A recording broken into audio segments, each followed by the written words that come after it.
আল্লাহ রাসূল সাল্লাল্লাহু আলাইহি ওয়াসাল্লাম এই তিনটি বিবাহ তার ব্যক্তিগত ইচ্ছা থেকে, তার ব্যক্তিগত প্রয়োজন থেকে করেছিলেন। অথবা বলতে পারেন যে আল্লাহ রাসূল সাল্লাল্লাহু আলাইহি ওয়াসাল্লাম তিনি তার মানবিক চাহিদার সাথে সঙ্গতি রেখে এই তিনটি বিবাহ করেছিলেন। এই তিনটি বিবাহ ব্যতীত আল্লাহ রাসূল সাল্লাল্লাহু আলাইহি ওয়াসাল্লাম তার ব্যক্তিগত প্রয়োজনে, তার ইচ্ছা থেকে আর একটি বিয়েও করেননি। অবশ্যই আল্লাহ রাসূল সাল্লাল্লাহু আলাইহি ওয়াসাল্লাম মদিনাতে হিজরতের পর আরও ৮টি বিবাহ করেছেন। আমরা এখন জানার চেষ্টা করব তিনি পরবর্তী বিবাহগুলো কেন করেছেন।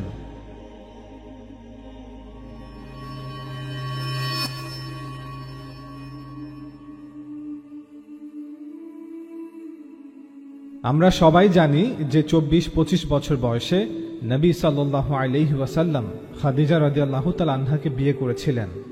এটি আপনি সাল্লাল্লাহু আলাইহি ওয়াসাল্লামের প্রথম বিবাহ ছিল। নিজেকে প্রশ্ন করুন, তিনি সাল্লাল্লাহু আলাইহি ওয়াসাল্লাম কাকে বিয়ে করেছিলেন? উত্তর, একজন বিধবাকে। সেই বিধবা যার সন্তানও ছিল। তিনি সাল্লাল্লাহু আলাইহি ওয়াসাল্লাম খাদিজা রাদিয়াল্লাহু তাআলা আনহাকে বিয়ে করেন। তারপরে তার সাথে আরও ২৫ বছর সংসার করেছিলেন। এই ২৫ বছরের মধ্যে তিনি ৫০ বছর বয়সে পৌঁছেছিলেন। অর্থাৎ যৌবনের পুরো সময়টা তিনি সাল্লাল্লাহু আলাইহি ওয়াসাল্লাম খাদিজা রাদিয়াল্লাহু তাআলা আনহার সাহচর্যে কাটিয়েছিলেন। এক মুহূর্তের জন্য এমনটা মনে করবেন না যে আরবদের মধ্যে একাধিক বিয়ে করা কোনো কঠিন বিষয় ছিল, অথবা বিবাহিত পুরুষকে নতুন করে বিয়ের প্রস্তাব দেয়া হতো না, অথবা বানু হাশিম গোত্রের একজন সম্মানিত ব্যক্তির জন্য একাধিক বিয়ে করা সামাজিকভাবে নিষিদ্ধ ছিল। মোটেও না। আরবদের অনেকেই একাধিক বিয়ে করত। বহু বিবাহ সামাজিকভাবে বেশ প্রচলিত ছিল। এত কিছুর পরেও ২৫ বছর ধরে নবী সাল্লাল্লাহু আলাইহি ওয়াসাল্লাম একবারও দ্বিতীয় বিয়ে করার কথা ভাবেননি। নবুয়তের ১০ম বছরে সাইয়্যেদা খাদিজা রাদিয়াল্লাহু তাআলা আনহা ৫৩ বা ৫৪ বছর বয়সে ইন্তেকাল করেন। এর পরপরই আপনার একমাত্র রাজনৈতিক আশ্রয়স্থল চাচা আবু তালেবও ইন্তেকাল করেন। সেই বছরকে আম আল হুজান বলা হয়, অর্থাৎ দুঃখের বছর। সিরা ও হাদিসের কিতাবে বর্ণিত বিভিন্ন রাওয়ায়াত থেকে জানা যায় যে খাদিজা রাদিয়াল্লাহু তাআলা আনহার ইন্তেকালের পর রাসূলুল্লাহ সাল্লাল্লাহু আলাইহি ওয়াসাল্লাম প্রতি মুহূর্তে তার প্রিয়তমা স্ত্রীর অভাব বোধ করতেন। বেশিরভাগ সময় বিষণ্ণ অবস্থায় ঘরে অবস্থান করতেন। তবে এত কষ্টের মাঝেও রাসূলুল্লাহ সাল্লাল্লাহু আলাইহি ওয়াসাল্লাম ইসলাম প্রচারের কাজে নিজেকে নিয়োজিত রেখেছেন এবং নিজ সন্তানদের দেখাশোনাও করতেন। বেশ কিছু মাস পর একদিন রাসূল সাল্লাল্লাহু আলাইহি ওয়াসাল্লামের ভাবি খাওলা বিনতে হাকিম রাদিয়াল্লাহু তাআলা আনহা রাসূলুল্লাহ সাল্লাল্লাহু আলাইহি ওয়াসাল্লামকে বিয়ে করার পরামর্শ দেন। খাওলা বলেন, হে আল্লাহর রাসূল, খাদিজার ইন্তেকালের পর আপনি বিমর্ষ এবং এক প্রকার স্তব্ধ হয়ে গেছেন। আমি কি আপনার পক্ষ থেকে কাউকে বিয়ের প্রস্তাব দেব না? ইয়া রাসূলুল্লাহ, আপনি বিয়ে করেন না কেন? তখন আপনি সাল্লাল্লাহু আলাইহি ওয়াসাল্লাম বললেন, আমি কাকে বিয়ে করব? খাওলা বললেন, কুমারীও হতে পারে, বিধবাও হতে পারে। আপনি সাল্লাল্লাহু আলাইহি ওয়াসাল্লাম বললেন, কুমারী কে আর বিধবা কে? উত্তরে খাওলা বললেন, কুমারী হলো আয়েশা আর বিধবা হলো সাউদা বিনতে জামাআ। আপনি সাল্লাল্লাহু আলাইহি ওয়াসাল্লাম বললেন, বেশ, তুমি দু জায়গাতেই কথা বলো আর অপেক্ষা করো। এখান থেকে পরিষ্কার যে খাওলা রাদিয়াল্লাহু তাআলা আনহার পরামর্শেই রাসূল সাল্লাল্লাহু আলাইহি ওয়াসাল্লাম বিয়েতে সম্মতি দিয়েছিলেন। পরবর্তীতে খাওলা রাদিয়াল্লাহু তাআলা আনহা দু জায়গাতেই বিয়ের প্রস্তাব দেন এবং উভয় পাত্রীর পরিবারই বিয়ের প্রস্তাবকে কবুল করে নেন। যেহেতু দু জায়গাতেই বিয়ের প্রস্তাব কবুল করা হয়েছে, তাই আল্লাহর রাসূলও দুটি প্রস্তাবকেই কবুল করে নেন। আল্লাহর রাসূল প্রথমে সাউদা বিনতে জামাআ রাদিয়াল্লাহু তাআলা আনহাকে বিবাহ করেন এবং তাকে ঘরে নিয়ে আসেন। সে সময় সাউদা বিনতে জামাআ রাদিয়াল্লাহু তাআলা আনহার বয়স ৫০-এর কাছাকাছি ছিল। সাউদা রাদিয়াল্লাহু তাআলা আনহাকে বিয়ে করার কিছু মাস পর আল্লাহর রাসূল সাল্লাল্লাহু আলাইহি ওয়াসাল্লাম আয়েশা রাদিয়াল্লাহু তাআলা আনহাকে বিবাহ করেন। সে সময় আয়েশা বিনতে আবু বকর রাদিয়াল্লাহু তাআলা আনহার বয়স ছিল ১৫ থেকে ২০ বছর। বিয়ের সময় আয়েশা রাদিয়াল্লাহু তাআলা আনহার প্রকৃত বয়স কত ছিল এ বিষয়ে আমরা বিস্তারিতভাবে ভিডিও তৈরি করেছি, লিংক নিচে দেয়া থাকবে। আয়েশা রাদিয়াল্লাহু তাআলা আনহাকে বিয়ে করার পরপরই তাকে স্বামী গৃহে নিয়ে আসা হয়নি, বরং ওনার রুখসুতি মদিনা হিজরতের ৮ থেকে ১০ মাস পর হয়েছে। সেটাও আবু বকর রাদিয়াল্লাহু তাআলা আনহুর পরামর্শ এবং অনুরোধে সম্ভব হয়েছিল। অন্যথায় আয়েশা রাদিয়াল্লাহু তাআলা আনহার রুখসুতি হয়তো আরও বিলম্বিত হতো। তাছাড়া বিভিন্ন রাওয়ায়াত থেকে এটাও জানা যায় যে আল্লাহ রাসূল সাল্লাল্লাহু আলাইহি ওয়াসাল্লাম প্রথমে তার দ্বিতীয় স্ত্রী সাউদা রাদিয়াল্লাহু তাআলা আনহাকে অবগত করার পর আয়েশা রাদিয়াল্লাহু তাআলা আনহাকে নিজ গৃহে নিয়ে আসেন। আল্লাহ রাসূল সাল্লাল্লাহু আলাইহি ওয়াসাল্লাম এই তিনটি বিবাহ তার ব্যক্তিগত ইচ্ছা থেকে, তার ব্যক্তিগত প্রয়োজন থেকে করেছিলেন। অথবা বলতে পারেন যে আল্লাহ রাসূল সাল্লাল্লাহু আলাইহি ওয়াসাল্লাম তিনি তার মানবিক চাহিদার সাথে সঙ্গতি রেখে এই তিনটি বিবাহ করেছিলেন। এই তিনটি বিবাহ ব্যতীত আল্লাহ রাসূল সাল্লাল্লাহু আলাইহি ওয়াসাল্লাম তার ব্যক্তিগত প্রয়োজনে, তার ইচ্ছা থেকে আর একটি বিয়েও করেননি। এরপরেও যারা তার পবিত্র চরিত্রকে নষ্ট করার চেষ্টা করছে তাদের ব্যাপারে শুধু এতটুকুই বলা যায় যে তাদের হৃদয়ে আল্লাহর ভয় নেই। কারণ আল্লাহ রাসূল সাল্লাল্লাহু আলাইহি ওয়াসাল্লামের জীবনের প্রথম 25 বছর, অর্থাৎ তার শৈশব, তার কৈশোর এবং তার যৌবন পর্যন্ত মক্কার কোনো ব্যক্তি তার চরিত্রের উপর আঙুল তুলতে সাহস করেনি। তিনি তার যৌবনের শ্রেষ্ঠ সময়ে একজন বিধবা মহিলাকে বিবাহ করেছিলেন।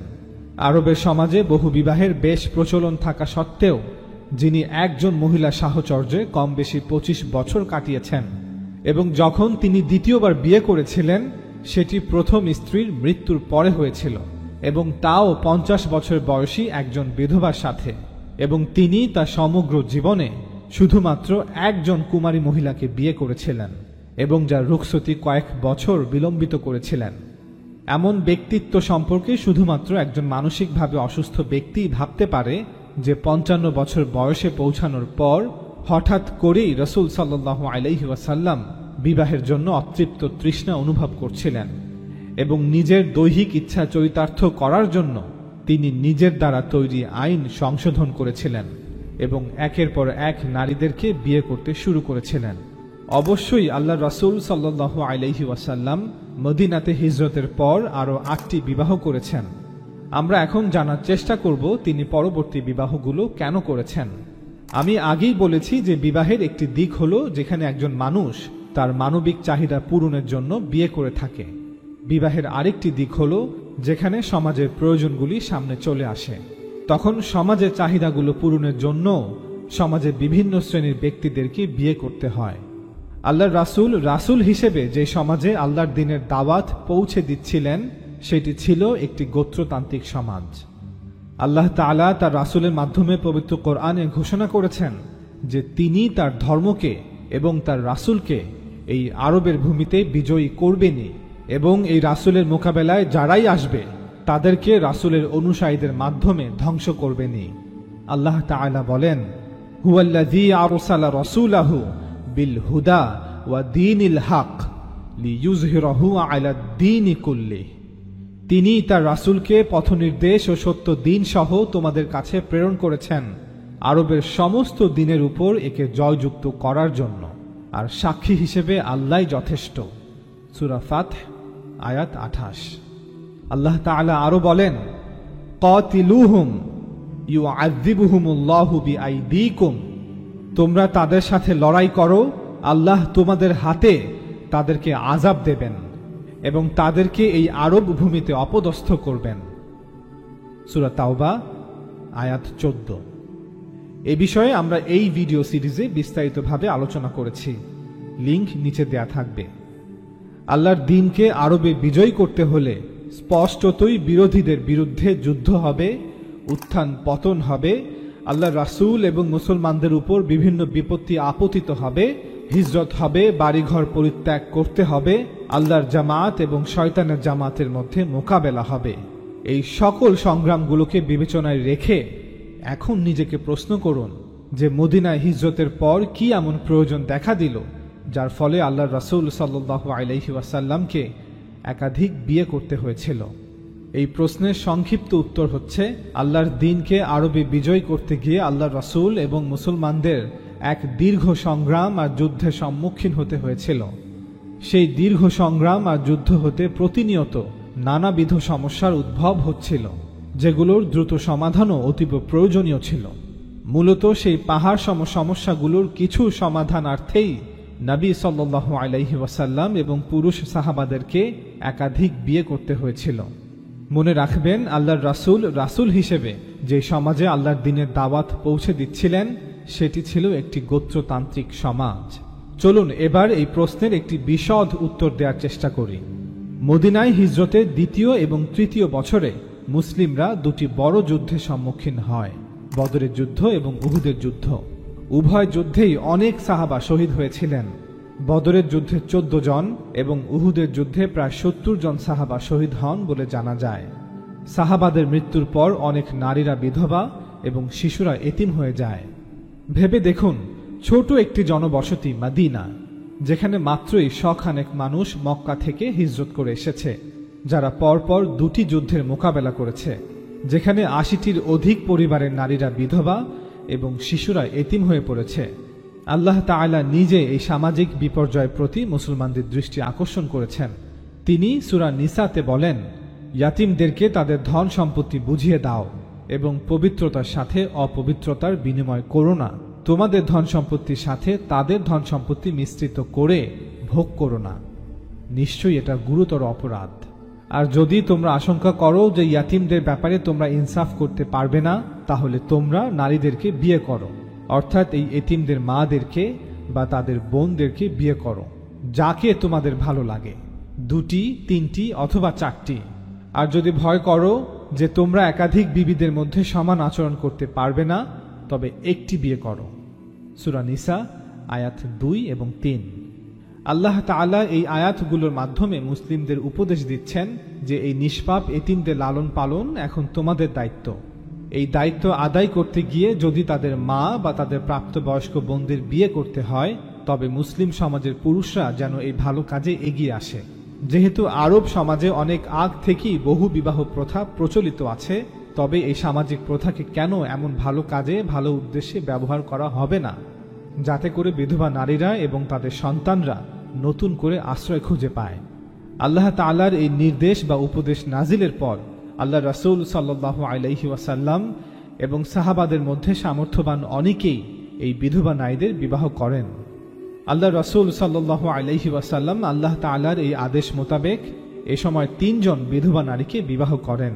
প্রথম জন ছিলেন ওমর রাদিয়াল্লাহু তাআলা আনহুর কন্যা হাফসা বিনতে ওমর রাদিয়াল্লাহু তাআলা আনহা, দ্বিতীয় জন ছিলেন যায়েনব বিনতে খুজাইমা রাদিয়াল্লাহু তাআলা আনহা এবং তৃতীয় জন ছিলেন উম্মে সালামা বিনতে আবি উমাইয়া রাদিয়াল্লাহু তাআলা আনহা। আল্লাহর রাসূল সাল্লাল্লাহু আলাইহি ওয়াসাল্লামের চতুর্থ স্ত্রী হাফসা বিনতে ওমর রাদিয়াল্লাহু তাআলা আনহা বদরের যুদ্ধে বিধবা হয়েছিলেন, যখন তার স্বামী খুনাইস ইবনে হুযাইফা বদরের যুদ্ধে নিহত হন। আল্লাহর রাসূলের পঞ্চম স্ত্রী যায়েনব বিনতে খুজাইমা রাদিয়াল্লাহু তাআলা আনহাও বদরের যুদ্ধে বিধবা হয়েছিলেন। তিনি উবাইদা ইবনুল হারিসের স্ত্রী ছিলেন। হাফসা রাদিয়াল্লাহু তাআলা আনহার বিয়ের মাসখানেক পর আল্লাহর রাসূল সাল্লাল্লাহু আলাইহি ওয়াসাল্লাম ওনাকে বিয়ে করেন। আল্লাহর রাসূলের ষষ্ঠ স্ত্রী উম্মে সালামা রাদিয়াল্লাহু তাআলা আনহা উহুদ যুদ্ধে বিধবা হয়েছিলেন। তিনি আল্লাহর রাসূল সাল্লাল্লাহু আলাইহি ওয়াসাল্লামের পালক ভাই আবু সালামা রাদিয়াল্লাহু তাআলা আনহুর স্ত্রী ছিলেন। উহুদের যুদ্ধে আবু সালামা ইন্তেকাল করলে আল্লাহর রাসূল সাল্লাল্লাহু আলাইহি ওয়াসাল্লাম উম্মে সালামা রাদিয়াল্লাহু তাআলা আনহাকে বিবাহ করেন। আল্লাহর রাসূল সাল্লাল্লাহু আলাইহি ওয়াসাল্লামের সাথে ওনার পঞ্চম স্ত্রী যায়েনব বিনতে খুজাইমা রাদিয়াল্লাহু তাআলা আনহার বিয়ে মাত্র কয়েক মাস স্থায়ী হয়েছিল। বিয়ের কয়েক মাস পর তিনি ইন্তেকাল করেন। মৃত্যুকালে ওনার বয়স ছিল প্রায় 30 বছর। আল্লাহর রাসূল তাকে জান্নাতুল বাকিতে নিয়ে যান এবং জানাজার নামাজ পড়েন। তারপর তার 3 ভাই লাশ রাখার জন্য তার কবরে নেমে আসেন এবং এভাবেই তার দাফন সম্পন্ন হয়। আল্লাহর রাসূলের ষষ্ঠ স্ত্রী উম্মে সালামা রাদিয়াল্লাহু তাআলা আনহার রুখসতি না হওয়া পর্যন্ত মসজিদের পাশে ওনার কামরাটি 6 মাস খালি ছিল।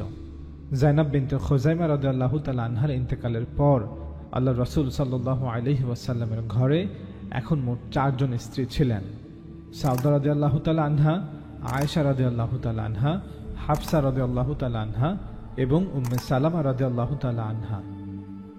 চলুন এবার আমরা রাসূল সাল্লাল্লাহু আলাইহি ওয়াসাল্লামের সপ্তম স্ত্রী যায়েনব বিনতে জাহাশ রাদিয়াল্লাহু তাআলা আনহার বিবাহ এবং এর প্রেক্ষাপট নিয়ে আলোচনা করি। যায়েনব বিনতে জাহাশ ছিলেন রাসূল সাল্লাল্লাহু আলাইহি ওয়াসাল্লামের আপন ফুফাতো বোন। যায়েনব রাদিয়াল্লাহু তাআলা আনহার প্রথম বিয়ে জাহিলিয়াতের যুগেই হয়েছিল। তার প্রথম স্বামীর নাম ইতিহাস হতে জানা যায় না, তবে উল্লেখ আছে যে তার মৃত্যুর পর যায়েনব রাদিয়াল্লাহু তাআলা আনহা, যিনি ইতিমধ্যেই ইসলাম ধর্ম গ্রহণ করেছিলেন, তিনি তার ভাই আব্দুল্লাহর সাথে মদিনায় হিজরত করেন। মদিনায় হিজরতের পর কোনো এক সময় আল্লাহ রাসূল সাল্লাল্লাহু আলাইহি ওয়াসাল্লাম তার দত্তক পুত্র যায়েদ ইবনে হারিসা রাদিয়াল্লাহু তাআলা আনহার সাথে বিধবা যায়নাব রাদিয়াল্লাহু তাআলা আনহার বিবাহের ব্যবস্থা করেন। যায়নাব রাদিয়াল্লাহু তাআলা আনহা এবং ওনার ভাই আব্দুল্লাহ প্রথমে এ প্রস্তাবে সম্মতি না দিলেও পরবর্তীতে আল্লাহ রাসূলের পরামর্শে বিয়েতে রাজি হন। কারণ যায়নাব রাদিয়াল্লাহু তাআলা আনহা অভিজাত কুরাইশ বংশের ছিলেন।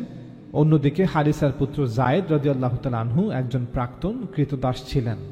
ছোটবেলায় মায়ের সাথে সফর অবস্থায় একদল লুটেরা বাহিনী তাকে অপহরণ করে বিক্রি করে দেয়। হাকিম ইবনে হিজাম যায়েদকে তার ফুফু খাদিজা রাদিয়াল্লাহু তাআলা আনহার জন্য কিনে নেন। আল্লাহ রাসূল সাল্লাল্লাহু আলাইহি ওয়াসাল্লামের সাথে খাদিজা রাদিয়াল্লাহু তাআলা আনহার বিয়ের পর যায়েদ রাদিয়াল্লাহু তাআলা আনহু তাদের পরিবারের একজন সদস্য হিসেবেই লালিত পালিত হতে থাকেন।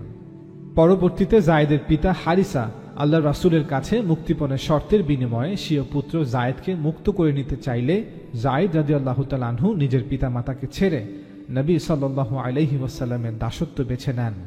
তখন রাসূল সাল্লাল্লাহু আলাইহি ওয়াসাল্লামও যায়েদকে আজাদ করেন এবং নিজের সন্তানদের মতো করে তাকে ভালোবাসতেন। ইতিহাসের কিছু কিতাবে উল্লেখ আছে যে যায়নাব রাদিয়াল্লাহু তাআলা আনহার সাথে বিয়ের পূর্বে যায়েদ রাদিয়াল্লাহু তাআলা আনহু একাধিক বিয়ে করেছিলেন। যেমন মক্কায় অবস্থানকালে তিনি আবু লাহাবের কন্যা দুররাহকে বিয়ে করেছিলেন, যদিও পরবর্তীতে তাদের বিবাহ বিচ্ছেদ হয়েছিল। এরপর তিনি মা আমিনা রাদিয়াল্লাহু তাআলা আনহার একজন দাসী উম্মে আইমানকে বিয়ে করেন, যিনি একজন বিধবা ছিলেন। যায়েদ এবং উম্মে আইমানের সংসারেই 612 খ্রিস্টাব্দে ওসামা রাদিয়াল্লাহু তাআলা আনহু জন্মগ্রহণ করেন। পরবর্তীতে তিনি খাদিজা রাদিয়াল্লাহু তাআলা আনহার ভাতিজি হিন্দ বিনতে আল আওয়ামকে বিয়ে করেন। মদিনায় হিজরতের পর তিনি হুমায়মা বিনতে সাইফিকে বিয়ে করেন, তিনিও একজন বিধবা ছিলেন। এই 4টি বিয়ের বিষয়ে ইতিহাসের কিছু কিতাবে উল্লেখ থাকলেও আমরা শুধুমাত্র একটি বিয়ের বিষয়ে নিশ্চয়তা প্রদান করতে পারি যে এটা ইতিহাসের অংশ, আর সেটি হলো যায়েদ বিন হারিসা রাদিয়াল্লাহু তাআলা আনহু এর সাথে মা আমিনা রাদিয়াল্লাহু তাআলা আনহার হাবশী দাসী উম্মে আইমানের বিবাহ। আল্লাহ রাসূল সাল্লাল্লাহু আলাইহি ওয়াসাল্লাম উম্মে আইমানকে নিজের মায়ের মতো দেখতেন। খাদিজা রাদিয়াল্লাহু তাআলা আনহাকে বিয়ের পর কোনো এক সময় রাসূলুল্লাহ সাল্লাল্লাহু আলাইহি ওয়াসাল্লাম উম্মে আইমানকে আজাদ করে উবাইদ ইবনে যায়েদের সাথে বিয়ে দিয়েছিলেন। তাদের ঘরে আইমান নামে একটি পুত্র সন্তান জন্মগ্রহণ করে, সেই থেকে ওনার নাম হয় উম্মে আইমান, অর্থাৎ আইমানের মা। ওনার আসল নাম ছিল বারাকা বিনতে সাআলাবা। পরবর্তীতে আল্লাহর রাসূলের নবুয়ত লাভের পর তার আরেক আজাদকৃত দাস যায়েদ বিন হারিসা রাদিয়াল্লাহু তাআলা আনহু উম্মে আইমান রাদিয়াল্লাহু তাআলা আনহাকে বিয়ে করেন। মদিনায় হিজরতের কয়েক বছর পর যায়েদ বিন হারিসা রাদিয়াল্লাহু তাআলা আনহু যায়নাব বিনতে জাহাশ রাদিয়াল্লাহু তাআলা আনহাকে বিয়ে করেন। যেহেতু যায়নাব রাদিয়াল্লাহু তাআলা আনহা বিধবা ছিলেন, তাই আল্লাহর রাসূল সাল্লাল্লাহু আলাইহি ওয়াসাল্লাম নিজেরই ফুফাতো বোনকে নিজেরই আজাদকৃত দাস এবং পালক পুত্রের পক্ষ হতে বিয়ের প্রস্তাব দেন। আল্লাহর রাসূল সাল্লাল্লাহু আলাইহি ওয়াসাল্লাম নিজে দুই পক্ষকে এই বিয়ের জন্য রাজি করেছিলেন। এখানে একটি প্রশ্ন আসতে পারে যে কেন আল্লাহ রাসূল সাল্লাল্লাহু আলাইহি ওয়াসাল্লাম যায়নাব রাদিয়াল্লাহু তাআলা আনহাকে বিয়ের প্রস্তাব দিয়েছিলেন যাতে করে তিনি যায়েদ রাদিয়াল্লাহু তাআলা আনহুকে বিয়ে করেন। এর উত্তরে আমরা দাস প্রথা নিয়ে সংক্ষেপে আলোচনা করতে চাই, কারণ এ বিষয়ে আলোচনা থেকেই আমরা উপরে বর্ণিত প্রশ্নের একটি উত্তর পেয়ে যাব। নৈতিকতার দৃষ্টিভঙ্গি থেকে সে সময় সমাজের সবচেয়ে বড় সমস্যা ছিল দাস প্রথা। পবিত্র কোরআন বলছে যে দাস প্রথা এমন যেন একজন মানুষ আরেকজন মানুষের গলায় পশুর মতোই বেড়ি পরিয়ে রেখেছে। ইসলাম দাস প্রথা বিলুপ্ত করতে চেয়েছে, এজন্য বিভিন্ন ব্যবস্থাও নেওয়া হয়েছিল। একটি মৌলিক বিষয় যা পবিত্র কোরআনে উল্লেখ করা আছে এবং যা দাস প্রথা অবসানের ঘোষণা ছিল তা হল বদরের যুদ্ধ এবং ভবিষ্যতের যে কোনো যুদ্ধে যখনই যুদ্ধবন্দীদের বন্দী করা হবে তারা শুধুই যুদ্ধবন্দী হবে এবং তাদের দাস বানানো যাবে না। আর যখন এই যুদ্ধবন্দীদের বন্দী করা হবে তখন কেবল দুটি অবস্থায় থাকবে। মুসলিমরা চাইলে তাদেরকে এমনিতেই মুক্ত করে দিবে, অন্যথায় ফিদিয়া বা মুক্তিপণের বিনিময়ে তাদের মুক্ত করে দেয়া হবে। যতক্ষণ মুক্তিপণ আদায় করতে না পারবে ততক্ষণ তারা যুদ্ধবন্দী হিসেবে বন্দী থাকবে। বদরের যুদ্ধের পূর্ব মুহূর্তে আল্লাহ তাআলা রাসূল সাল্লাল্লাহু আলাইহি ওয়াসাল্লামের কাছে এই আয়াত নাজিল করে মুসলিমদের সাধারণভাবে জানিয়ে দেন, অতএব তোমরা যখন কাফিরদের সাথে যুদ্ধে অবতীর্ণ হও তখন তাদের ঘাড়ে আঘাত করো যাতে তারা মৃত্যুর স্বাদ আস্বাদন করে। পরিশেষে তোমরা যখন তাদেরকে সম্পূর্ণভাবে পরাস্ত করবে তখন তাদেরকে শক্তভাবে বেঁধে ফেলো, অর্থাৎ তাদেরকে যুদ্ধবন্দী হিসেবে পাকড়াও করো। তারপর হয় অনুগ্রহ করে ছেড়ে দাও, না হয় মুক্তিপণ আদায় করে ছেড়ে দাও। সূরা মুহাম্মদ আয়াত 4। বদরের যুদ্ধের পূর্বে যখন কোরআন এইভাবে যুদ্ধবন্দীদের বিষয়ে নির্দেশ দিয়েছে, তখন যুদ্ধবন্দীদের দাস বানানো অথবা তাদের হত্যা করার প্রথা চিরতরে বিলুপ্ত হয়ে গিয়েছে। এই আয়াত ছিল দাস প্রথা বিলুপ্তির প্রথম পর্যায়, অর্থাৎ যখন একটি মৌলিক পদক্ষেপ নেওয়া হয়েছিল। এই মৌলিক পদক্ষেপের পরে দাস প্রথা বিষয়ে আরেকটি বিষয় বাকি ছিল। আমরা নতুন করে দাস বানানোর দরজা বন্ধ করে দিয়েছিলাম, ফলে ভবিষ্যতে আর কাউকে দাস করা সম্ভব হবে না। তবে বিদ্যমান দাসদের নিয়ে কি করা হবে? বিদ্যমান কৃতদাসরা সমাজে অনেক পিছিয়ে ছিল।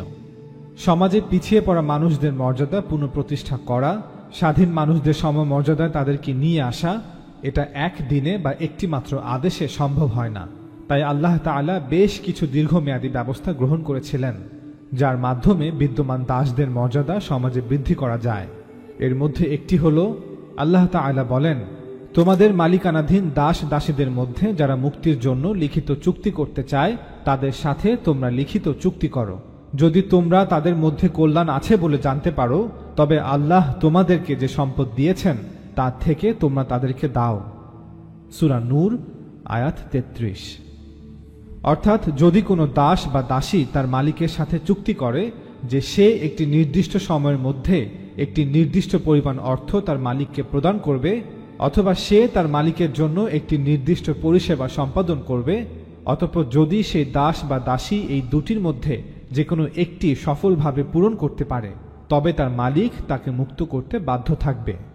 উপরোক্ত আয়াতে আল্লাহ তাআলা স্বাধীন মুসলমানদেরকেও নির্দেশ দিয়েছেন যে যদি কোনো দাস বা দাসী নিজের মুক্তির জন্য তার মালিকের সাথে চুক্তি করতে চায় এবং সে আর্থিকভাবে এর সামর্থ্য রাখে, তবে তার মালিক সেই দাস বা দাসীর সাথে চুক্তিতে চুক্তিবদ্ধ হতে বাধ্য থাকবে।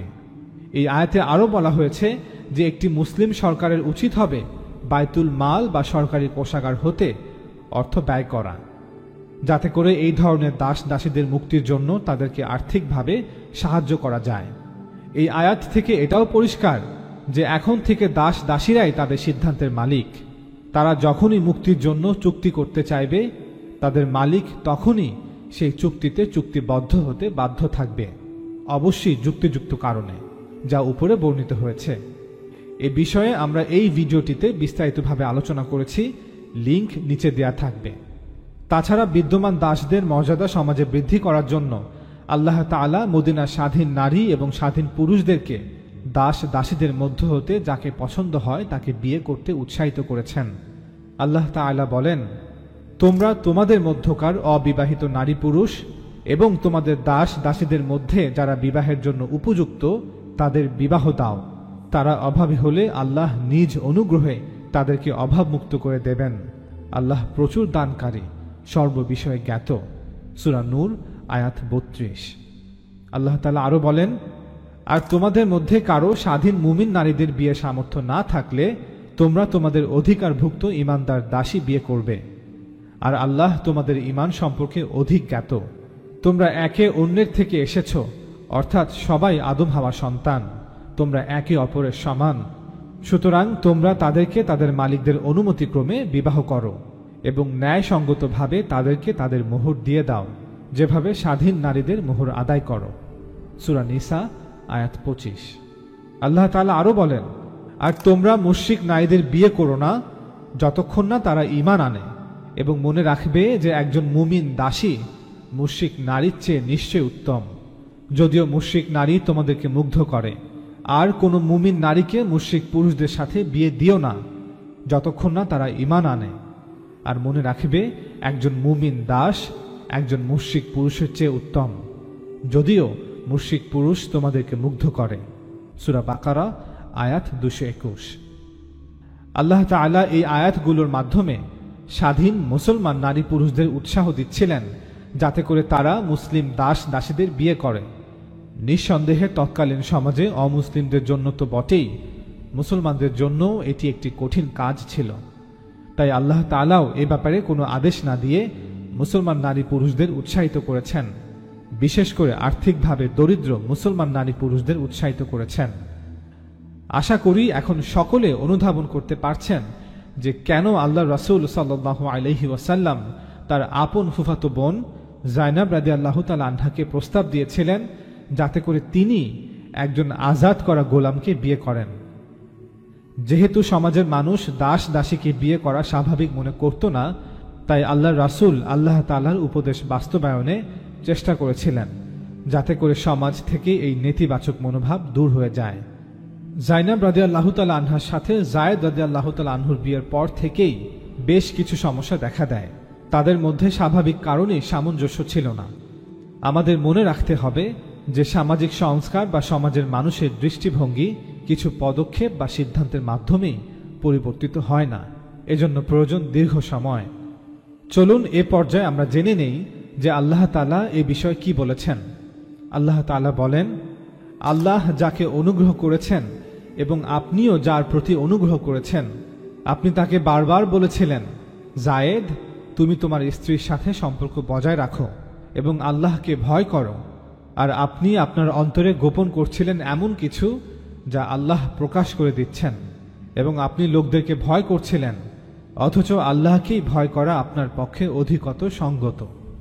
অতঃপর যায়েদ যখন তার স্ত্রীর সাথে বিবাহ সম্পর্ক ছিন্ন করল, তখন আমি তাকে আপনার সাথে বিবাহ বন্ধনে আবদ্ধ করলাম, যাতে মুমিনদের পোষ্যপুত্রদের স্ত্রীদেরকে স্ত্রী হিসেবে গ্রহণ করতে কোনো সমস্যা না হয় যখন তারা অর্থাৎ পোষ্যপুত্ররা নিজ স্ত্রীর সাথে বিবাহ সম্পর্ক ছিন্ন করে, আর আল্লাহর আদেশ কার্যকর হয়েই থাকে। সূরা আহজাব আয়াত ৩৭। এই আয়াত থেকে আমরা জানতে পারলাম যে যায়েদ রাদিয়াল্লাহু তাআলা আনহু এমন ব্যক্তি ছিলেন যাকে আল্লাহ তাআলা এবং আল্লাহর রাসূল উভয়ই অনুগ্রহ করেছেন। আল্লাহ উনাকে মুসলিম হওয়ার এবং রাসূল সাল্লাল্লাহু আলাইহি ওয়াসাল্লামের সাহাবী হওয়ার তৌফিক দান করেছেন। অন্যদিকে আল্লাহ রাসূল সাল্লাল্লাহু আলাইহি ওয়াসাল্লাম তার প্রতি এমন ভালোবাসা ও স্নেহ প্রদর্শন করেছিলেন যে লোকেরা মনে করেছিল তিনি তার সাল্লাল্লাহু আলাইহি ওয়াসাল্লামের দত্তক পুত্র। রাসূল সাল্লাল্লাহু আলাইহি ওয়াসাল্লাম তাকে দাসত্ব থেকেও মুক্ত করেন এবং তাকে তার ফুফাতো বোনের সাথে বিয়ে দেন। এর ফলে যায়েদ রাদিয়াল্লাহু তাআলা আনহু রাসূল সাল্লাল্লাহু আলাইহি ওয়াসাল্লামের পরিবারের সদস্য এবং আত্মীয় হওয়ার সৌভাগ্য লাভ করেছিলেন। এর চেয়ে বড় কোনো পারিবারিক সম্মান আর হতেই পারে না। এই আয়াতে ব্যবহৃত তাকুলু শব্দ থেকে এটা পরিষ্কার যে যায়েদ রাদিয়াল্লাহু তাআলা আনহু আল্লাহর রাসূল সাল্লাল্লাহু আলাইহি ওয়াসাল্লামের সামনে বেশ কয়েকবার তার মতামত ব্যক্ত করেছেন যে তিনি বিবাহ বিচ্ছেদ চাচ্ছেন, এবং প্রত্যেকবারই রাসূল সাল্লাল্লাহু আলাইহি ওয়াসাল্লাম তাকে থামানোর চেষ্টা করেছেন। রাসূল সাল্লাল্লাহু আলাইহি ওয়াসাল্লাম তাকে পরামর্শ দিচ্ছিলেন যেন তিনি কোনো যুক্তিসঙ্গত কারণ ছাড়াই তার স্ত্রী যায়নাবকে তালাক না দেন। রাসূলুল্লাহ সাল্লাল্লাহু আলাইহি ওয়াসাল্লাম এটি বলেছিলেন কারণ যায়েদ রাদিয়াল্লাহু তাআলা আনহু মনে করছিলেন যে যায়নাব রাদিয়াল্লাহু তাআলা আনহা তার পরিবারের উচ্চ মর্যাদার কারণে তার স্বামীর উপর তার শ্রেষ্ঠত্ব অনুভব করছিলেন। সার্বিক প্রেক্ষাপট বিবেচনা করলে এটা অনুমান করা যায় যে তাদের মধ্যে হয়তো স্বাভাবিক কোনো সম্পর্কই স্থাপিত হয়নি। এই আয়াত থেকে এটাও প্রতীয়মান হয় যে যায়নাব রাদিয়াল্লাহু তাআলা আনহার মনোভাবের চেয়ে যায়েদ রাদিয়াল্লাহু তাআলা আনহুর অতিরিক্ত সংবেদনশীলতাই সম্ভবত এই সিদ্ধান্তের কারণ ছিল। রাসূল সাল্লাল্লাহু আলাইহি ওয়াসাল্লামের অনেক ভালোবাসা ও স্নেহ সত্ত্বেও তিনি তার দাসত্বের সময় ভুলে যাননি। যায়েদ রাদিয়াল্লাহু তাআলা আনহু ভেবেছিলেন যে এই সকল অবস্থার একমাত্র সমাধান ছিল বিবাহ বিচ্ছেদ। এতে যায়নাবের কষ্টের প্রতিকার হবে এবং তিনিও পুরো বিষয়টির ভারী বোঝা থেকে মুক্তি পাবেন। বিবাহ বিচ্ছেদের পর যায়নাব রাদিয়াল্লাহু তাআলা আনহার জন্য পুরো বিষয়টি কতটা গুরুতর হয়ে উঠেছে একবার ভাবুন। একজন বিধবা নারী যিনি রাসূল সাল্লাল্লাহু আলাইহি ওয়াসাল্লামের সমাজ সংস্কারমূলক কাজে এগিয়ে আসার চেষ্টা করেছেন এবং সেই লক্ষ্যে নিজের মামাতো ভাইয়ের আজাদকৃত দাসকে বিয়ে করতে রাজিও হয়েছেন। মনে রাখবেন, এ ধরনের বিয়ে তৎকালীন আরব সমাজে সহজ ছিল না। আজাদকৃত দাসকে স্বামী হিসেবে গ্রহণ করাও একজন স্বাধীন নারীর পক্ষে সহজ ছিল না। এখন তার সাথে সাথে আরও একটি বিষয় যোগ হলো যে অল্প সময়ের ব্যবধানেই তিনি এখন একজন তালাকপ্রাপ্তা নারী, সেই আজাদকৃত দাসের দ্বারা তালাকপ্রাপ্ত হয়েছেন। এখন দুটি সমস্যা দেখা দিয়েছে। একটি হলো এই বিবাহ বিচ্ছেদের পর যায়নাব রাদিয়াল্লাহু তাআলা আনহার দিলদারির জন্য এখন কি করা যায়, অর্থাৎ আল্লাহর রাসূল সাল্লাল্লাহু আলাইহি ওয়াসাল্লাম যার পরামর্শে তিনি এই বিয়ে করেছেন তিনি তাকে কিভাবে সান্ত্বনা দিবেন বা তাকে কি বলবেন। দ্বিতীয়টি হলো আল্লাহ রাসূল সাল্লাল্লাহু আলাইহি ওয়াসাল্লাম জানতেন যে জাইনাব রাদিয়াল্লাহু তাআলা আনহা প্রথম থেকেই আপনার সহধর্মিণী হতে চেয়েছিলেন, কিন্তু এখন জাইনাব রাদিয়াল্লাহু তাআলা আনহাকে বিবাহের প্রস্তাব দিলে মদিনার মুনাফিকরা নানা রকম কটূক্তিকর কথা অপবাদ মদিনায় ছড়িয়ে বেড়াবে। এজন্যই আল্লাহ রাসূল সাল্লাল্লাহু আলাইহি ওয়াসাল্লাম বারবার যায়েদ রাদিয়াল্লাহু তাআলা আনহুকে তালাক দিতে নিষেধ করেছিলেন, কারণ তিনি জানতেন এই বিবাহ বিচ্ছেদ হলে পরবর্তীতে কি হতে চলেছে। লক্ষ্য করুন আল্লাহ তাআলা কি বলেছেন সূরা আহজাবের ৩৭ নং আয়াতে, আল্লাহ যাকে অনুগ্রহ করেছেন এবং আপনিও যার প্রতি অনুগ্রহ করেছেন, আপনি তাকে বারবার বলেছিলেন, যায়েদ তুমি তোমার স্ত্রীর সাথে সম্পর্ক বজায় রাখো, তাকে তালাক দিও না এবং আল্লাহকে ভয় করো। আর আপনি আপনার অন্তরে গোপন করছিলেন এমন কিছু যা আল্লাহ প্রকাশ করে দিচ্ছেন, এবং আপনি লোকদেরকে ভয় করছিলেন, অথচ আল্লাহকেই ভয় করা আপনার পক্ষে অধিকতর সঙ্গত। এই আয়াতে স্পষ্ট বলা হচ্ছে যে আল্লাহ রাসূল সাল্লাল্লাহু আলাইহি ওয়াসাল্লাম লোকদেরকে ভয় করছিলেন, এবং আল্লাহ তাআলা বলছেন যে আপনি তাদের কথাকে মোটেও ভয় করবেন না। এখন প্রশ্ন আসতে পারে, তিনি সাল্লাল্লাহু আলাইহি ওয়াসাল্লাম কেন মুনাফিকদের ভয় করছিলেন? এর উত্তরে তাবাকাত ইবনে সাআদে বলা হয়েছে যে সে সময় মুনাফিক নারী পুরুষরা জঘন্য প্রচারণা চালিয়েছিল যে রাসূলুল্লাহ সাল্লাল্লাহু আলাইহি ওয়াসাল্লাম তার দত্তক পুত্রের তালাকপ্রাপ্ত স্ত্রীকে বিয়ে করেছেন এবং তার ইতিমধ্যেই 4টি স্ত্রী রয়েছে, অথচ তিনি নিজেই ঘোষণা করেছেন যে কেউ একই সময়ে 4টির বেশি স্ত্রী রাখতে পারে না। ইতিহাস থেকে প্রতীয়মান হয় যে এই 4 জন স্ত্রী ছিলেন সাউদা রাদিয়াল্লাহু তাআলা আনহা, আয়েশা রাদিয়াল্লাহু তাআলা আনহা, হাফসা রাদিয়াল্লাহু তাআলা আনহা এবং উম্মে সালামা রাদিয়াল্লাহু তাআলা আনহা, এবং এখন জাইনাব বিনতে জাহাশ রাদিয়াল্লাহু তাআলা আনহা। মুনাফিকদের অপবাদের বিপরীতে আল্লাহ তাআলা তার রাসূলকে সাহস দিচ্ছেন যে আপনি আমার রাসূলদের মধ্যে একজন, দিনের বিষয়ে আল্লাহ ব্যতীত অন্য কাউকে বা কিছুকে ভয় করা উচিত নয়। এটি কোনো তিরস্কার নয়, বরং আল্লাহ তার রাসূলকে স্মরণ করে দিচ্ছেন। এই আয়াতে আরো বলা হচ্ছে যে আপনি আপনার অন্তরে গোপন করছিলেন এমন কিছু যা আল্লাহ প্রকাশ করে দিচ্ছেন। এখন প্রশ্ন হচ্ছে, রাসূল সাল্লাল্লাহু আলাইহি ওয়াসাল্লাম তার অন্তরে কি লুকিয়ে রেখেছিলেন এবং আল্লাহ তাআলা কি প্রকাশ করলেন? এর উত্তর হলো, যেহেতু রাসূল সাল্লাল্লাহু আলাইহি ওয়াসাল্লাম এই বিয়েতে মূল সহায়ক ছিলেন, কারণ তিনি কৃতদাসদের মর্যাদা বাড়াতে চেয়েছিলেন, তাই এই বিয়ে সফল হোক এটা তার গভীর ইচ্ছা ছিল।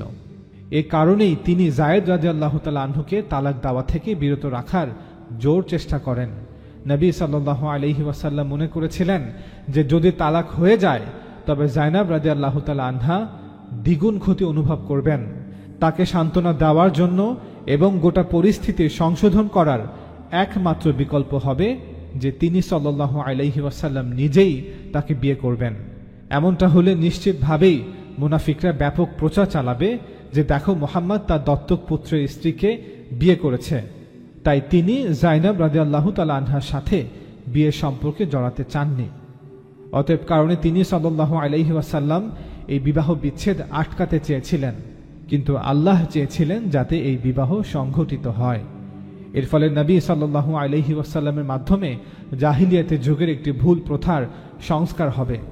আল্লাহ তাআলা আরও চেয়েছিলেন যে তার রাসূল যেন ধর্মের বিষয়ে মুনাফিকদের তিরস্কারের পরোয়া না করেন এবং মুনাফিকদের মোকাবেলায় এমনটা বাস্তবেও করে দেখান। আর আল্লাহ তাআলা এইভাবে সকলের কাছে প্রকাশ করলেন যে এখন থেকে জাইনাব রাসূল সাল্লাল্লাহু আলাইহি ওয়াসাল্লামের স্ত্রী। এই আয়াত থেকে আমরা এটাও পরিষ্কার করে জানতে পারলাম যে জাইনাব রাদিয়াল্লাহু তাআলা আনহা আপনি সাল্লাল্লাহু আলাইহি ওয়াসাল্লামকে অনেক আগ থেকেই স্বামী হিসেবে কামনা করছিলেন, কিন্তু প্রকাশ করতে পারছিলেন না। আর আল্লাহ তাআলা নিশ্চয়ই কাউকে জোর করে আপনার সহধর্মিণী করবেন না। তিনি নিশ্চয়ই তার সিদ্ধান্ত তার বান্দা বান্দীদের উপর চাপিয়ে দেন না। তিনি তো মানুষের সকল ইচ্ছাই জানেন, আর তিনি জাইনাব রাদিয়াল্লাহু তাআলা আনহার ইচ্ছা পূরণ করেছেন। এরপর আল্লাহ তাআলা বলেন, অতঃপর যায়েদ যখন তার স্ত্রীর সাথে বিবাহ সম্পর্ক ছিন্ন করল, তখন আমি তাকে আপনার সাথে বিবাহ বন্ধনে আবদ্ধ করলাম, যাতে মুমিনদের পোষ্যপুত্রদের স্ত্রীদেরকে স্ত্রী হিসেবে গ্রহণ করতে কোনো সমস্যা না হয় যখন তারা অর্থাৎ পোষ্যপুত্ররা নিজ স্ত্রীর সাথে বিবাহ সম্পর্ক ছিন্ন করে, আর আল্লাহর আদেশ কার্যকর হয়েই থাকে। আয়াতের এই অংশ থেকে এটা পরিষ্কার যে আল্লাহ রাসূল সাল্লাল্লাহু আলাইহি ওয়াসাল্লাম যায়নাব রাদিয়াল্লাহু তাআলা আনহার সাথে বিবাহকে এড়িয়ে যেতে চাইলেও অবশেষে আল্লাহ তাআলা সিদ্ধান্তের সামনে মাথা নত করেছেন।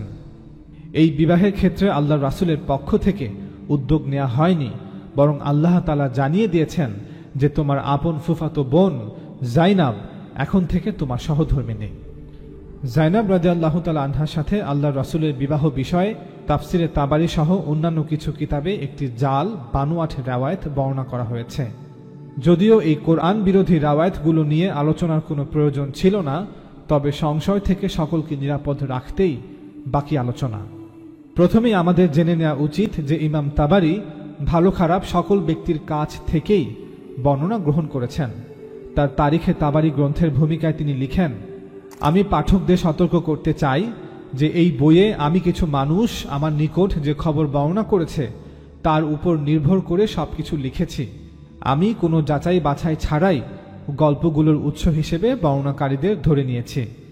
যদি কেউ আমার বইয়ে বর্ণিত কোনো ঘটনা পড়ে ভয় পেয়ে যান, তাহলে তার জানা উচিত যে এই ঘটনা আমাদের কাছ থেকে আসেনি। আমরা শুধুমাত্র তাই লিখেছি যা বর্ণনাকারীদের কাছ থেকে পেয়েছি। এই উক্তি থেকে এটা পরিষ্কার যে ইমাম তাবারি সাহি বা জাল নির্ণয় করে হাদিস বর্ণনা করেননি, বরং যা পেয়েছেন তা সংরক্ষণ করে রেখেছেন ভবিষ্যতের স্কলারদের জন্য। চলুন এবার সেই জাল রাওয়ায়াতটি আপনাদের পড়ে শোনাই। নবী সাল্লাল্লাহু আলাইহি ওয়াসাল্লাম যায়েদ বিন হারিসাকে তার ফুফাতো বোন যায়নাব বিনতে জাহাসের সাথে বিয়ে দিয়েছিলেন।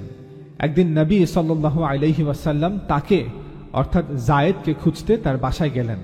তার বাসায় দরজা বলতে ছিল কেবল এক টুকরো কাপড়।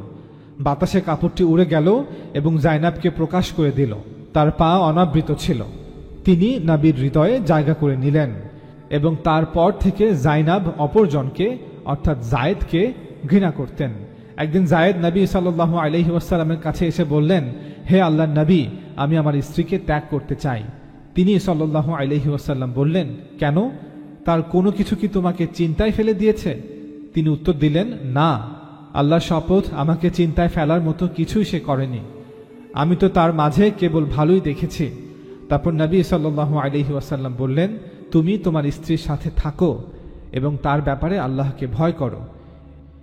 এই জাল রাওয়ায়াতগুলোর বিপরীতে হাফিজ ইবনে হাজার আসকালানি তার বিখ্যাত কিতাব ফাথুল বারিতে লিখেন, হুসাইন রাদিয়াল্লাহু তাআলা আনহুর পুত্র আলী জাইনুল আবিদিন বলেছেন, যায়নাব রাদিয়াল্লাহু তাআলা আনহার সাথে বিয়ের আগেই আল্লাহ তার নবী সাল্লাল্লাহু আলাইহি ওয়াসাল্লামকে জানিয়ে দিয়েছিলেন যে যায়নাব তার স্ত্রীগণের মধ্যে শামিল হবেন।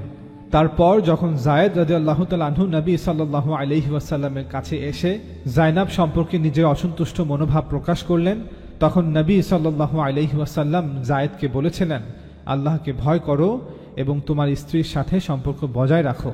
আল্লাহ তাআলা বলেন, আমি আপনাকে জানিয়েছিলাম যে আপনি যায়নাবের সাথে বিবাহ বন্ধনে আবদ্ধ হবেন, তারপরও আপনি তা নিজের কাছে গোপন রেখেছিলেন, অথচ আল্লাহ যা ইরাদা করেছেন তা তো সম্পাদিত হবেই। আমাদের ব্যাখ্যা ওনার এই ব্যাখ্যার কাছাকাছি, যা উপরোক্ত আলোচনায় উল্লেখ করা হয়েছে। এরপর ইবনে হাজার যেসব বর্ণনায় একথা রয়েছে যে রাসূল সাল্লাল্লাহু আলাইহি ওয়াসাল্লামের মনে যায়নাব রাদিয়াল্লাহু তাআলা আনহার প্রতি আকর্ষণ তৈরি হয়েছিল এবং তিনি তার সৌন্দর্যে মুগ্ধ হয়েছিলেন, সেই সব বর্ণনার দুর্বলতার কারণগুলো উল্লেখ করেছেন এইভাবে। ১. এই কাহিনী সম্বলিত বর্ণনাগুলো সনদের বিচারে নিতান্তই দুর্বল। ২. যদি তিনি সাল্লাল্লাহু আলাইহি ওয়াসাল্লাম যায়নাব রাদিয়াল্লাহু তাআলা আনহার মহব্বতের ব্যাপারটিকে লুকাতেন, তাহলে আল্লাহ তা প্রকাশ করে দিতেন, কিন্তু আল্লাহ প্রকাশ করেছেন তাদের মধ্যে বিবাহ বন্ধনের কথা। আর কোরআনের আয়াত থেকে পরিষ্কার আল্লাহ তাআলা কি প্রকাশ করেছেন। ৩. রাসূল সাল্লাল্লাহু আলাইহি ওয়াসাল্লাম নিজেই যায়েদ বিন হারিসার সাথে যায়নাবের বিয়ের প্রস্তাব নিয়ে নিজ ফুফুর কাছে গিয়েছিলেন এবং তিনি সাল্লাল্লাহু আলাইহি ওয়াসাল্লাম যায়নাব রাদিয়াল্লাহু তাআলা আনহাকে ছোটকাল থেকেই বড় হতে দেখেছেন, তার কৈশোর দেখেছেন, তার যৌবন দেখেছেন। তাহলে তখন কেন ওনার অন্তরে তার প্রতি মহাব্বত পয়দা হলো না? কেন নিজ পালক পুত্রের সাথে বিবাহের পরই ওনার অন্তরে মহাব্বত পয়দা হবে? যায়নাব বিনতে জাহাশ রাদিয়াল্লাহু তাআলা আনহার সাথে আল্লাহ রাসূল সাল্লাল্লাহু আলাইহি ওয়াসাল্লামের বিয়ের কিছুদিন পর পবিত্র কোরআনের সূরা আহজাবেই আল্লাহ রাসূলের বিয়ে সংক্রান্ত একটি পূর্ণাঙ্গ বিধান অবতীর্ণ হয়েছে। এ বিষয়ে আমরা আজকের পর্বে আলোচনা করব ইনশাআল্লাহ। আমরা গত পর্বে আলোচনা করেছি যে জাইনাব রাদিয়াল্লাহু তাআলা আনহাকে সান্ত্বনা দেওয়া বা তার দিলদারির জন্য এবং জাহিলিয়াতের একটি প্রথাকে সংস্কার করার জন্য আল্লাহ তাআলা জাইনাব রাদিয়াল্লাহু তাআলা আনহাকে রাসূল সাল্লাল্লাহু আলাইহি ওয়াসাল্লামের স্ত্রী হিসেবে ঘোষণা করেছিলেন। ইতিপূর্বে এটাও উল্লেখ করা হয়েছে যে তখন রাসূল সাল্লাল্লাহু আলাইহি ওয়াসাল্লামের 4 জন স্ত্রী ছিল: সাউদা রাদিয়াল্লাহু তাআলা আনহা, আয়েশা রাদিয়াল্লাহু তাআলা আনহা, হাফসা রাদিয়াল্লাহু তাআলা আনহা এবং উম্মে সালামা রাদিয়াল্লাহু তাআলা আনহা। পবিত্র কোরআনে সূরা নিসা 3 নং আয়াতের স্পষ্ট নির্দেশ ছিল কোনো মুসলমান একসঙ্গে 4 জনের বেশি স্ত্রী রাখতে পারবে না। তাই জাইনাব রাদিয়াল্লাহু তাআলা আনহাকে বিয়ে করার পর রাসূল সাল্লাল্লাহু আলাইহি ওয়াসাল্লাম তার কোনো একজন স্ত্রীকে তালাক দেবেন কিনা তা নিয়ে প্রশ্ন উঠেছে। অন্যথায় একসাথে 5 জন স্ত্রী রাখতে হবে। অথচ এমনটা হলে এটা কোরআনের আদেশের প্রকাশ্য লঙ্ঘন। সূরা আহজাবের 50 থেকে 52 নং আয়াতে এই প্রশ্নের সুনির্দিষ্ট একটি উত্তর দেয়া হয়েছে এবং বলা হয়েছে যে জাইনাবকে বিয়ে করার কারণে অন্য কোনো স্ত্রীকে তালাক দেওয়ার কোনো প্রয়োজন নেই।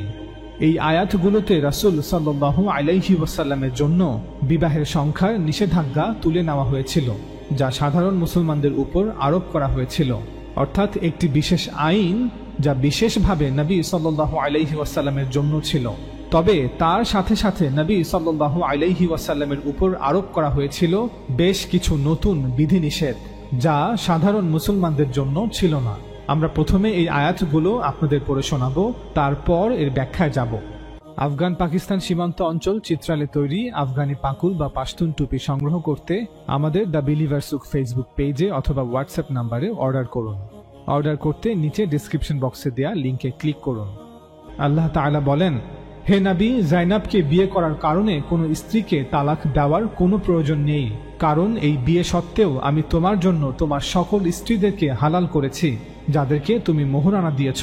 আর আল্লাহ তোমাকে ফাই হিসেবে যাদের দিয়েছেন তন্মধ্যে তোমার ডান হাত যাদের অধিকারী তাদেরকেও তোমার জন্য হালাল করেছি, অর্থাৎ যুদ্ধের গনিমত হিসেবে লব্ধ যুদ্ধবন্দী নারীদের মধ্য হতে যারা তোমার অধিকারে এসেছে তাদেরকেও তোমার জন্য হালাল করেছি। এবং হালাল করেছি তোমার চাচার কন্যা, ফুফুর কন্যা, মামার কন্যা, খালার কন্যাকে যারা তোমার সাথে হিজরত করেছে। আর কোনো মুমিন নারী যে নবীর জন্যে নিজেকে সমর্পণ করে এবং বিয়ের প্রস্তাব পাওয়ার পর যদি নবীও তাকে বিয়ে করতে চায় তবে সেও তার জন্য বৈধ। এই বিধানটি বিশেষভাবে তোমার জন্য, অন্য মুমিনদের জন্য নয়। আমি অবশ্যই জানি মুমিনদের স্ত্রী এবং তাদের মালিকানাধীন দাসীগণ সম্বন্ধে তাদের উপর যা নির্ধারিত করেছি। এই কারণে এটি শুধুমাত্র তোমার জন্য একটি নির্দেশনা, যাতে তোমার কোনো অসুবিধা না হয় তোমার দায়িত্ব পালনে। আর আল্লাহ ক্ষমাশীল, পরম দয়ালু। সূরা আহজাব আয়াত 50। এর পরের আয়াতে আল্লাহ তাআলা বলেন, স্ত্রীদের মধ্য থেকে যাকে ইচ্ছা তার পালা তুমি পিছিয়ে দিতে পারো, যাকে ইচ্ছা কাছে রাখতে পারো। যাকে তুমি সরিয়ে রেখেছ তাকে যদি কামনা করো তাতে তোমার কোনো অপরাধ নেই। এটা নিকটতর যে এতে করে তাদের চক্ষু শীতল হবে, তারা কষ্ট পাবে না, এবং তুমি তাদের যা দিয়েছ তাতে তারা সবাই সন্তুষ্ট হবে। আর তোমাদের অন্তরে যা আছে আল্লাহ তা জানেন, এবং আল্লাহ সর্বজ্ঞ, পরম সহনশীল। সূরা আহজাব আয়াত 51। সর্বশেষ 52 নং আয়াতে আল্লাহ তাআলা বলেন, এরপর তোমার জন্য এদের অতিরিক্ত অন্য কোনো স্ত্রী গ্রহণ হালাল নয়, এবং তোমার স্ত্রীদের তালাক দিয়ে তাদের পরিবর্তে অন্য স্ত্রী গ্রহণ করাও তোমার জন্য হালাল নয়, যদিও অন্যদের সৌন্দর্য তোমাকে বিমোহিত করে, তবে তোমার মালিকানাধীন দাসী ছাড়া। আর আল্লাহ সকল কিছুর উপরে সজাগ দৃষ্টি রাখেন। সূরা আহজাব আয়াত 52। এই 3টি আয়াতে আল্লাহ তাআলা 3টি বিষয় উল্লেখ করেছেন। সর্বপ্রথম 50 নং আয়াতে আল্লাহ তাআলা তার রাসূলকে বলেন, জাইনাব রাদিয়াল্লাহু তাআলা আনহাকে বিয়ের পরও আপনি সাল্লাল্লাহু আলাইহি ওয়াসাল্লাম চাইলে শুধুমাত্র নিম্নলিখিত 3টি উদ্দেশ্য নিয়ে বিয়ে করতে পারবেন, অর্থাৎ নিম্নলিখিত 3টি কারণ বা উদ্দেশ্যের জন্য অতিরিক্ত বিবাহ চুক্তি করা যেতে পারে। সেই উদ্দেশ্যগুলো হলো: 1.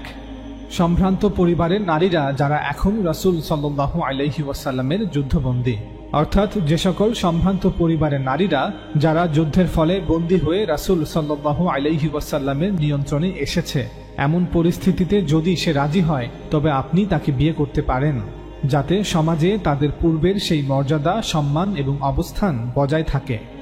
এই আয়াতে ওয়ামা মালাকাত ইয়ামিনুক অর্থাৎ তোমার ডান হাত যাদের অধিকারী, এই শব্দগুলোর পরে মিম্মা আফা আল্লাহু আলাইক অর্থাৎ আল্লাহ তোমাকে ফাই হিসেবে যাদের দিয়েছেন, এই শব্দগুলো এসেছে।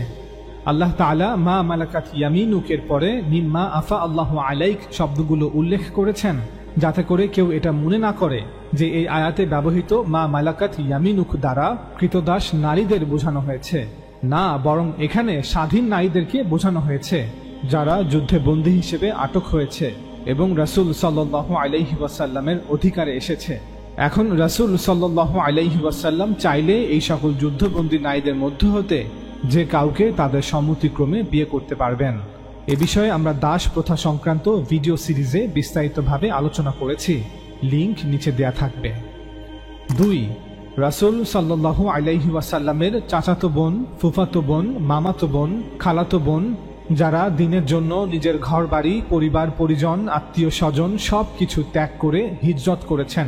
সুতরাং আল্লাহ রাসূল সাল্লাল্লাহু আলাইহি ওয়াসাল্লাম এই নারীদের দিলদারির জন্য, তাদেরকে সম্মানিত করার জন্য, তাদের সন্তুষ্টির জন্য যদি বিয়ে করতে চান তবে তিনি সাল্লাল্লাহু আলাইহি ওয়াসাল্লাম এমনটা করতে পারবেন। 3. সেই সব নারীরা যারা আল্লাহ রাসূল সাল্লাল্লাহু আলাইহি ওয়াসাল্লামের কাছে নিজেকে নিবেদন বা সমর্পণ করেছে, তাদের মধ্যে কেউ যদি শুধুমাত্র আল্লাহ রাসূলের সাথে সম্পর্ক করার জন্য, দুনিয়া এবং কিয়ামতের দিন নবীর স্ত্রী হওয়া সৌভাগ্য এবং মর্যাদা লাভের জন্য নিজেকে রাসূল সাল্লাল্লাহু আলাইহি ওয়াসাল্লামের কাছে পেশ করে, তখন আপনি সাল্লাল্লাহু আলাইহি ওয়াসাল্লাম চাইলে সেই সকল নারীদের সন্তুষ্টির জন্য তাদের বিয়ে করতে পারবেন। একজন নারীর যে এই আকাঙ্ক্ষা থাকতে পারে তা অনেক মানুষ যারা শুধু পার্থিব জগৎ নিয়ে ব্যস্ত তারা বুঝতেও পারে না। অথচ সেই সকল নারীরা আন্তরিকভাবে কামনা করছিলেন যে তারাও নবীর স্ত্রীদের মধ্যে গণ্য হওয়ার মর্যাদা লাভ করবেন এবং কিয়ামতের দিন তারাও নবীর স্ত্রীদের মধ্যে শামিল হবেন। বিয়ে সংক্রান্ত এই পূর্ণাঙ্গ বিধানে দ্বিতীয় আরেকটি গুরুত্বপূর্ণ বিষয় যা আল্লাহ তাআলা তার রাসূলকে বলেছেন, যেহেতু এই বিবাহগুলি ধর্মীয় দায়িত্ব পালনের জন্য হবে, অর্থাৎ ব্যক্তিগত ইচ্ছা বা ব্যক্তিগত প্রয়োজন থেকে নয়, বরং আল্লাহ তার রাসূলের উপর দায়িত্ব অর্পণ করেছেন, অতএব কারণে রাসূল সাল্লাল্লাহু আলাইহি ওয়াসাল্লামের উপর তার স্ত্রীদের সাথে সম্পূর্ণ ন্যায়সঙ্গত এবং সমান সম্পর্ক বজায় রাখার দায়িত্ব অর্পণ করা হচ্ছে না। অর্থাৎ আল্লাহ তাআলা সকল মুসলমানদের আদেশ করেছেন যে আমরা যদি একাধিক বিয়ে করি তাহলে আমরা বাধ্য সকল স্ত্রীর সাথে সমান আচরণ করতে এবং সমানভাবে সময় দিতে, কিন্তু রাসূল সাল্লাল্লাহু আলাইহি ওয়াসাল্লামের জন্য এই বাধ্যবাধকতা তুলে নেওয়া হয়েছিল। এর কারণ হলো রাসূল সাল্লাল্লাহু আলাইহি ওয়াসাল্লাম আল্লাহ তাআলার একত্ববাদ এবং আল্লাহর ধর্মকে এই আরবের ভূমিতে বিজয়ী করতে গিয়ে যুদ্ধসহ বিভিন্ন অনিশ্চিত এবং পরিবর্তনশীল অবস্থার সম্মুখীন হচ্ছিলেন এবং এগুলোর কিছু সমাধানার্থে আল্লাহর আদেশে অন্য মুসলমানদের তুলনায় অধিক বিয়ে করতে হয়েছিল। অতএব কারণে তার পক্ষে সকল স্ত্রীদের মধ্যে সমতা বজায় রাখা সম্ভব ছিল না। তবে ইতিহাসের বিভিন্ন কিতাবে বর্ণিত বিভিন্ন রাওয়ায়াতে উল্লেখ আছে যে নবী সাল্লাল্লাহু আলাইহি ওয়াসাল্লাম সবসময় চেষ্টা করতেন সকল স্ত্রীকে সমানভাবে সময় দিতে। বিয়ে সংক্রান্ত এই পূর্ণাঙ্গ বিধানে তৃতীয় গুরুত্বপূর্ণ বিষয়টি ছিল অন্য সকল নারী রাসূল সাল্লাল্লাহু আলাইহি ওয়াসাল্লামের জন্য হারাম ছিল। অর্থাৎ একবার এই 3 শ্রেণীর নারীদের মধ্যে কাউকে বিয়ে করলে তাদের আর তালাক দেয়া যাবে না, অথবা তালাক দিয়ে অন্য কাউকে তাদের স্থলে বিয়ে করাও যাবে না।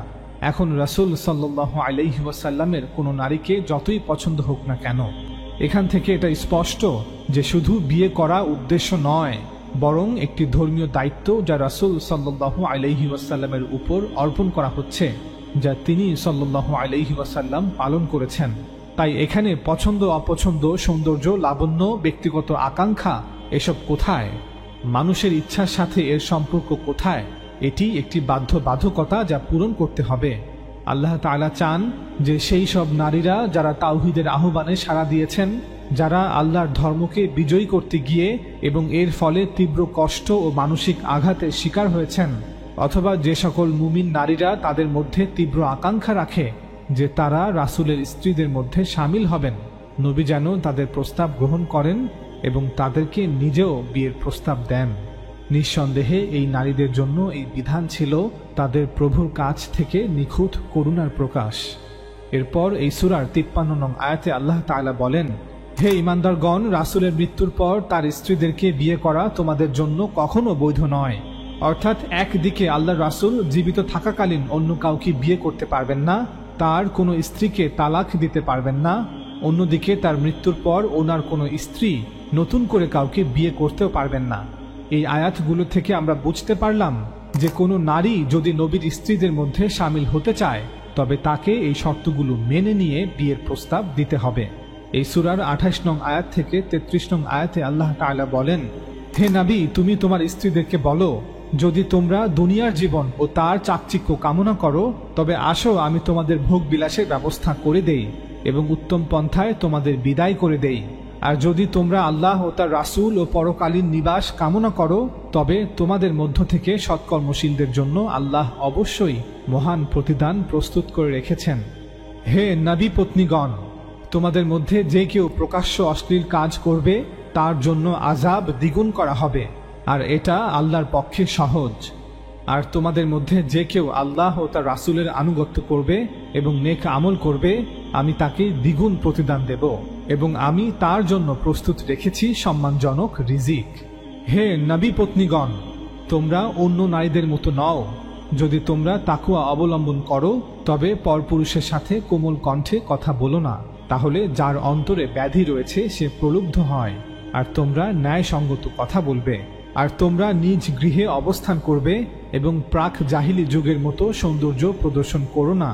আর তোমরা সালাত কায়েম করো, জাকাত প্রদান করো এবং আল্লাহ ও তার রাসূলের আনুগত্য করো। হে নবী পরিবার, আল্লাহ তো কেবল চান তোমাদের থেকে অপবিত্রতাকে দূরীভূত করতে এবং তোমাদেরকে সম্পূর্ণরূপে পবিত্র করতে।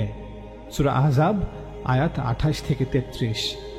এই আয়াতগুলো থেকে আমরা বুঝতে পারলাম যে নবীর স্ত্রীদের মধ্যে সামিল হতে চাইলে নিজের মধ্যে কিছু গুণাবলী অর্জন করতে হবে এবং কিছু অতিরিক্ত বাধ্যবাধকতা মেনে চলতে হবে, অতিরিক্ত কিছু শর্তের অনুগত থাকতে হবে। 1. দুনিয়ার ভোগ বিলাস এর চাকচিক্যের কামনা বা বাসনা অন্তরে থাকা যাবে না। অর্থাৎ ভবিষ্যতে কোনো নারী নবীকে বিয়ের প্রস্তাব দিতে চাইলে অথবা যুদ্ধবন্দী কোনো নারী নবী কর্তৃক বিয়ের প্রস্তাব গ্রহণ করতে চাইলে অথবা অনেক পূর্বেই যারা নবীর স্ত্রী হওয়ার সৌভাগ্য অর্জন করেছেন তারাও যদি বাকি জীবনটা নবীর স্ত্রী হিসেবে তার সঙ্গী হতে চান, পাশাপাশি জান্নাতেও নবীর স্ত্রী হওয়ার মর্যাদা লাভ করতে চান, তবে যেন নিজের অন্তরে দুনিয়ার ভোগ বিলাস আর আরাম আয়েশের কামনা না করেন। নবীর সহধর্মিণী হতে চাইলে দারিদ্র্য ও কষ্টের জীবনকেই বেছে নিতে হবে। এর বিপরীতে যদি তারা দুনিয়ার জীবন ও তার চাকচিক্য কামনা করে থাকেন তবে নবী প্রস্তুত আছেন তাদের তালাক দেওয়ার জন্য, যাতে তারা সম্পদশালী কোনো ব্যক্তিকে বিয়ে করে নিজের জীবন উপভোগ করতে পারে। 2. নবীর স্ত্রীদের জন্য অপরাধের শাস্তি দ্বিগুণ, ঠিক একইভাবে নেক আমলের প্রতিদানও দ্বিগুণ। 3.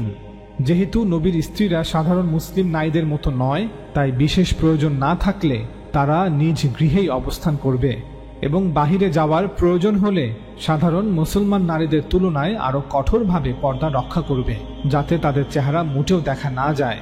পুরুষদের সাথে কথা বলতে হলে পর্দার আড়াল থেকে কথা বলবে। একইভাবে 53 নং আয়াতে বলা হচ্ছে, পুরুষ মুসলমানরাও নবীর স্ত্রীদের কাছে কিছু চাইলে পর্দার আড়াল থেকে চাইবে, কথা বললে পর্দার আড়াল থেকে কথা বলবে। সুতরাং এই শর্তগুলোর প্রতি অনুগত থেকে 50 নং আয়াতে উল্লেখিত যে কোনো মুসলমান নারী ভবিষ্যতে নবী সাল্লাল্লাহু আলাইহি ওয়াসাল্লামকে বিয়ের প্রস্তাব দিতে পারবে। 50 নং আয়াতে উল্লেখিত যে কোনো যুদ্ধবন্দী নারী নবী কর্তৃক বিয়ের প্রস্তাব গ্রহণ করতে পারবে এবং এই শর্তগুলোর প্রতি অনুগত থেকে পূর্বেই যারা নবীর স্ত্রী হওয়ার সৌভাগ্য অর্জন করেছেন তারাও বাকি জীবনটা নবীর স্ত্রী হিসেবে তার সঙ্গী হতে পারবে। আমরা এখন 50 নং আয়াতে উল্লেখিত সেই 3টি উদ্দেশ্য আবার একবার দেখে নেই যে নবী সাল্লাল্লাহু আলাইহি ওয়াসাল্লাম ভবিষ্যতে কোন কোন নারীদের বিয়ে করতে পারবেন। 1. সম্ভ্রান্ত পরিবারের নারীরা যারা এখন রাসূল সাল্লাল্লাহু আলাইহি ওয়াসাল্লামের যুদ্ধবন্দী। 2. রাসূল সাল্লাল্লাহু আলাইহি ওয়াসাল্লামের চাচাতো বোন, ফুফাতো বোন, মামাতো বোন, খালাতো বোন যারা দ্বীনের জন্য সবকিছু ত্যাগ করে হিজরত করেছেন। 3. সেই সব নারীরা যারা আল্লাহর রাসূল সাল্লাল্লাহু আলাইহি ওয়াসাল্লামের কাছে নিজেকে নিবেদন বা সমর্পণ করেছে। এই আয়াতগুলো নাজিলের পরবর্তী কয়েক বছরে রাসূলুল্লাহ সাল্লাল্লাহু আলাইহি ওয়াসাল্লাম উপরে বর্ণিত প্রথম উদ্দেশ্যের জন্য জুওয়াইরিয়া বিনতাল হারিস রাদিয়াল্লাহু তাআলা আনহাকে বিয়ে করেন। পরবর্তীতে সাফিয়া বিনতে হুয়াই রাদিয়াল্লাহু তাআলা আনহাকে বিয়ে করেন। দ্বিতীয় উদ্দেশ্যের জন্য তিনি সাল্লাল্লাহু আলাইহি ওয়াসাল্লাম আবু সুফিয়ানের কন্যা উম্মে হাবিবা অর্থাৎ রামালাহ বিনতে আবি সুফিয়ান রাদিয়াল্লাহু তাআলা আনহাকে বিয়ে করেন। এবং তৃতীয় উদ্দেশ্যের জন্য তিনি সাল্লাল্লাহু আলাইহি ওয়াসাল্লাম মাইমুনা বিনতাল হারিস রাদিয়াল্লাহু তাআলা আনহাকে বিয়ে করেন। আমরা এই প্রত্যেকটি বিবাহ নিয়ে এবং মারিয়া কিপ্তিয়া রাদিয়াল্লাহু তাআলা আনহাকে নিয়ে পরবর্তী পর্বে বিস্তারিতভাবে আলোচনা করব ইনশাআল্লাহ। তবে এর পূর্বে ইসলাম বিদ্বেষীদের উদ্দেশ্যে একটি কথা বলা প্রয়োজন, আর তা হলো এখন ইসলাম বিদ্বেষী নাস্তিক অথবা অমুসলিমদের জন্য দুটি উপায় আছে। এক, কোনো কিছুকে তার প্রকৃত অবস্থা বিবেচনায় রেখে বোঝার চেষ্টা করা, অর্থাৎ আরবের ভূমিতে রাসূল সাল্লাল্লাহু আলাইহি ওয়াসাল্লামের গোটা মিশন এবং এর প্রেক্ষাপটকে বিবেচনায় রেখে তার ব্যক্তিত্ব অধ্যয়ন করা। দুই, অন্যথায় নিজের ইচ্ছে মতো যে কোনো দোষ মুহাম্মদ সাল্লাল্লাহু আলাইহি ওয়াসাল্লামের উপর চাপিয়ে দেয়া।